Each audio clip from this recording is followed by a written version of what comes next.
بسم اللہ الرحمن الرحیم۔ عزیز طلبہ السلام علیکم۔ آج کے سبق میں ہم اردو حروف تہجی کے حرف ذال کے حوالے سے چند باتیں سیکھنے جا رہے ہیں، تو آئیے آج کے سبق کا آغاز کرتے ہیں۔ عزیز طلبہ، ابتدا میں ذال کی 3 صورتوں کو بیان کیا گیا ہے۔ نمبر 1 پر ذال کی شکل کو تحریر کیا گیا ہے، لکھا گیا ہے، اور نمبر 2 کے اوپر ذال کا نام جو ہے وہ لکھ دیا گیا ہے، اور نمبر 3 کے اوپر ذال کی آواز کو تحریر کیا گیا ہے۔ اگر ہم ذال کے اوپر فتح کو پڑھیں، زبر لگا کے پڑھیں، تو ذال کی آواز بنتی ہے ذال زبر ذا۔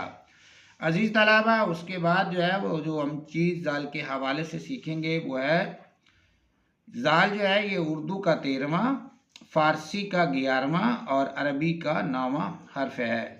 5ویں نمبر پر ذال کے حوالے سے جو چیز ہم نے تحریر کی ہے وہ ہے کہ عربی زبان میں اس کا تلفظ ذال ہے، اور عزیز طلبہ جنس کے اعتبار سے ذال جو ہے یہ مؤنث ہے۔ ذال کا شمار حروف شمسی میں ہوتا ہے، اور حروف ابجد یا ابجد کے حساب میں اس کے 700 عدد مقرر کیے گئے ہیں۔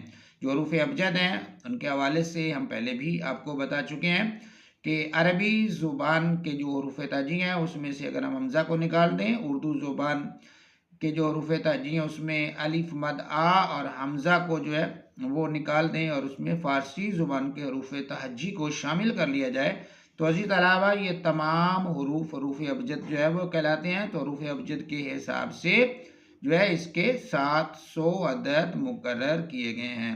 تو عزیز طلبہ یہ تھا ہمارا ذال کے حوالے سے سبق، چند تھوڑی سی معلومات۔